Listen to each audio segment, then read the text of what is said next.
부양 의무를 저버린 부모가 자녀가 숨진 뒤에도 국민연금 유족급여를 받지 못하게 하는 법 개정안이 국회를 통과했습니다. 보건복지부와 국민연금공단은 미성년 자녀를 돌보지 않은 부모가 유족급여를 받는 걸 제한하는 법 개정안이 본회의에서 의결됐다고 밝혔습니다. 양육 책임을 다하지 않은 부모에게 공적 급여를 주지 않겠다는 취지를 명확히 한 겁니다. 개정된 법은 가정법원에서 상속권 상실 판결을 받은 부모를 유족급여 제한 대상으로 규정했습니다. 즉, 자녀를 유기하거나 학대한 사실이 인정돼 상속권을 잃으면 국민연금공단도 유족급여를 지급하지 않게 됩니다.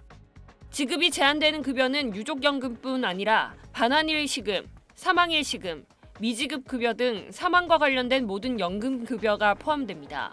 시행 시점은 2026년 1월 1일로 민법의 상속권 상실 규정 시행일과 같습니다.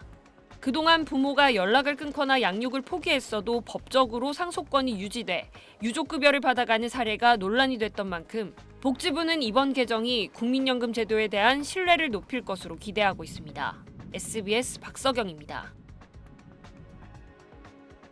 이혼하고 나서 14년 동안이나 자녀를 외면한 채 남처럼 살던 한 엄마가 교통사고로 이 자녀가 사망하자 8천만 원이 넘는 거액의 보험금을 받아 챙겨가는 일이 있었습니다.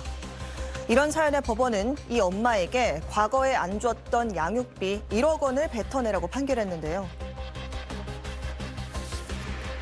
아이 2명을 낳고 살던 중 협의 이혼을 선택하게 된 부부.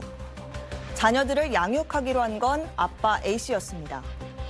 그렇게 14년 동안 A씨가 택배와 일용직 등 다양한 일을 전전하며 아이들을 키웠는데 엄마인 B씨는 그간 양육비도 주지 않는 등 엄마로서의 의무를 저버린 채 아이들을 외면했습니다. 하지만 3년 전 자녀가 교통사고로 사망하자 B씨가 자신이 엄마라면서 나타나 사망보험금 8,600만 원 전부를 받아 챙겼습니다. 이에 아빠 A씨는 B씨에게 과거에 주지 않았던 양육비를 달라고 소송을 냈는데요.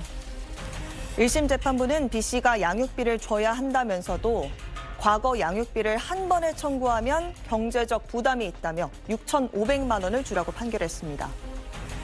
하지만 항고심 재판부의 판단은 달랐습니다. B씨가 거액의 보험금을 받았거나 받을 예정이고 꾸준히 소득 활동을 하는 만큼 과거 양육비 1억 원을 줘야 한다고 판단한 겁니다. 이틀 전엔 양육의 의무를 저버린 부모는 자녀의 상속권을 갖지 못하게 하는 이른바 구하라법이 국회를 통과했습니다. 입법 청원 4년 만이었습니다. 당연한 자신의 의무와 책임을 외면한 채 이득만 챙기려는 이 얌체 부모, 더 이상 없었으면 합니다. 지금까지 뉴빌더 전연남이었습니다. 양육 책임을 다하지 않는 가족에 대해 보험금 등의 지급을 제한하는 이른바 구하라법. 국회 문턱을 넘지 못했죠. 이런 가운데 비슷한 내용의 선원 구하라법이 오늘부터 시행됩니다.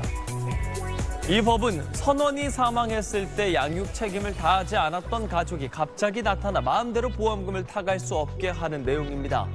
지난 2021년 거제 앞바다에서 어선을 타다 목숨을 잃은 고 김종안 씨의 사망보험금 논란을 계기로 입법이 추진됐는데요. 사고 직후 고인 앞으로 3억 원 정도의 보상금이 나왔고 50년 넘게 연락을 끊고 살던 친모가 민법에 상속 규정을 내세우며 보험금을 가져가겠다고 주장해 법정 다툼이 시작됐습니다. 그리고 법원은 지난해 8월 친모가 사망보험금을 받을 권한이 있다는 판결을 내렸는데요. 이에 고인의 누나 등은 국회를 상대로 양육 의무를 지키지 않은 부모의 재산 상속을 금지해야 한다고 촉구했고요. 지난해 말 선원 구하라법이 국회를 통과했습니다.